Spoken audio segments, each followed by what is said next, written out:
Okay, well, we're picking it up in the middle of Venus's speech to Aeneas.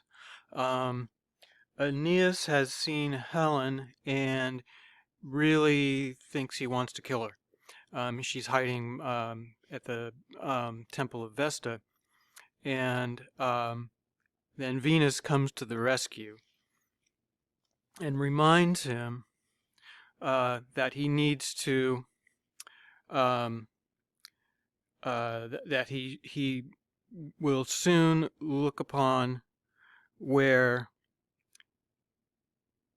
he left Anchises, his father, tired with age, and um, and is asking him rhetorically, um, does your wife Crusa survive, and the boy Ascanius,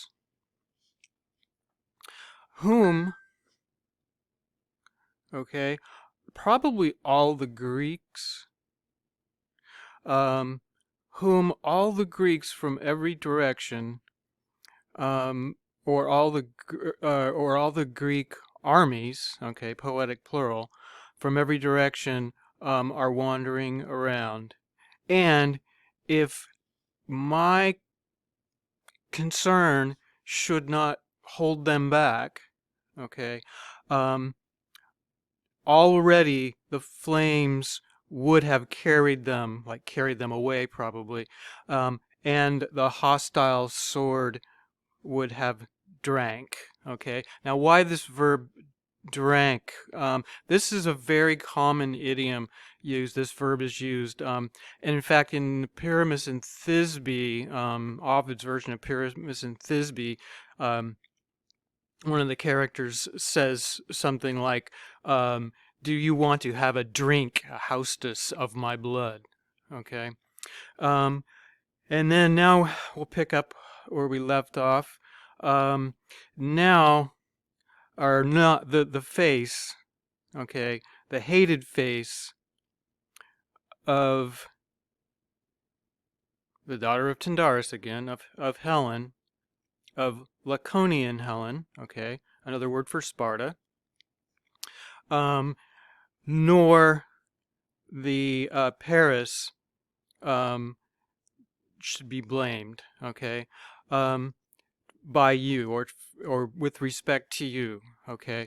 The It's the cruelty of the gods, literally the unclementia, okay, mercifulness, of the gods, she repeats in an example of epanalepsis. She's telling him here, look, this isn't between you mortals, okay? Paris, Helen, they're just characters in this play that the gods are in charge of, okay? Um, and it is the inclementia that is going to be the subject of Ewertit and Sternit. The cruelty of the gods has overturned these works, or this wealth, the wealth of Troy, and has laid low, has spread out Troy from its highest peak. Look around, and then there's just little parenthesis here where she's explaining, okay, for, and then what we have is omnem, in an extreme case of hyperbaton, omnem describing nubem down here, okay? So she's saying, she's explaining to him, for I will take away this cloud, every cloud, okay? What cloud? The cloud which, having been drawn over, is now weakening the mortal vision, another poetic plural, for you as you look on, for you while you are watching, tibi tuenti, okay, which is now. Don't forget the nunc in there, And further describing the cloud, misty cloud. Okay, um, darkens around again you who are looking on. You. She's giving him a command, time, okay? Do not fear. And then here we have si nisi numine, all the ollies go away. So we would have an ollie here, okay? Do not fear anything, okay, or any commands of your parent. She's referring to herself, okay? Nor refuse to obey my suggestions, okay? To give obedience to my suggestions or orders, okay? Here, where you see moles, okay, masses, referring to the buildings, scattered, and rocks torn from rocks. He's referring obviously to the rocks that form the buildings, and smoke billowing with mixed dust.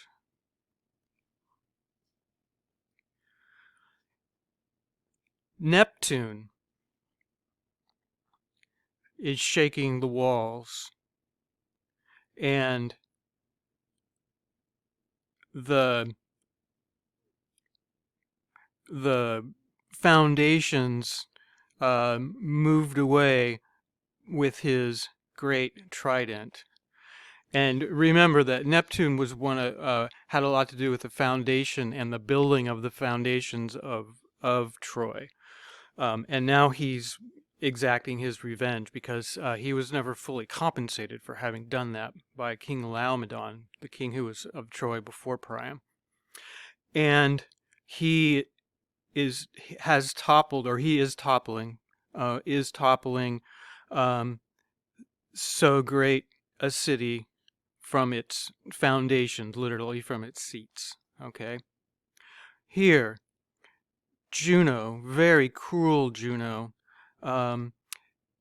is first holding, okay, basically arriving, okay, at the Scaean gates.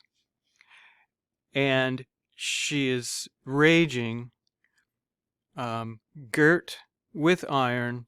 She is calling her allied column from the ships. It's probably just a reference to all the Greeks who were running at Troy from the ships. Now,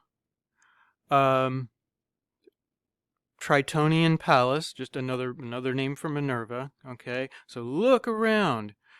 Now Tritonian Palace is sitting on the highest citadels, flashing from a cloud, and with her cruel Gorgon. Okay, that's a reference to the Gorgon, the picture of the Gorgon that's always depicted on Minerva's shield.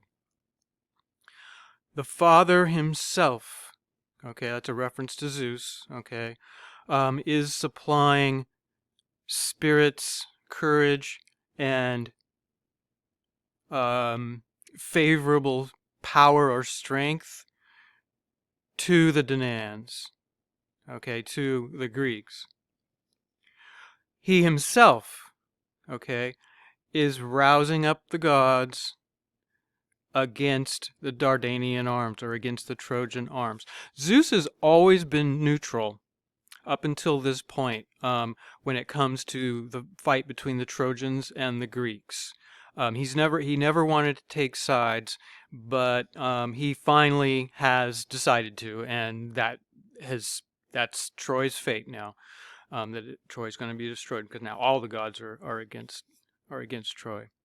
Okay, take flight, son, Mr. Having been born, right? Okay, and put an end to this labor. And again, that word labor is often used to refer to the labor of the battlefield, of fighting. Okay, I will never be away, and I will set you up safe on your father's threshold. Now, there's a couple ways that this could be, this last line, or line 620 anyway, the last line of the Latin of Book 2. There's still a lot more of Book 2 left.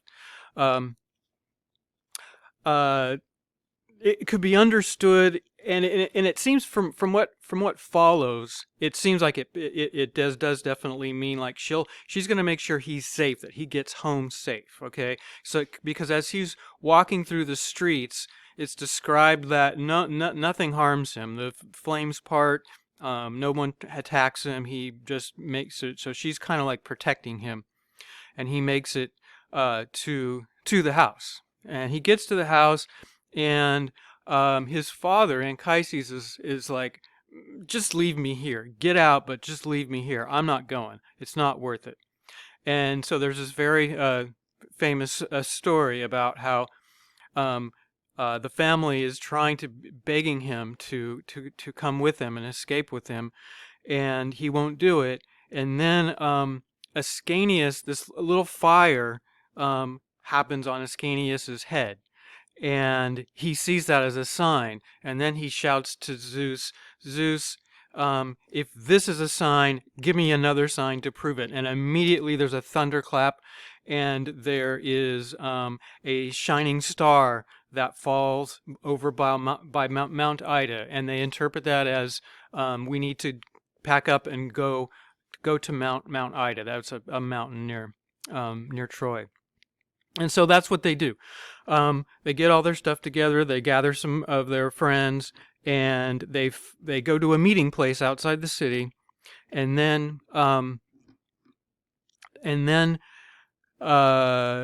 they get there, and they're doing a head count, and they realize that Creusa, okay, Aeneas's wife, isn't with them. She was described as following behind them.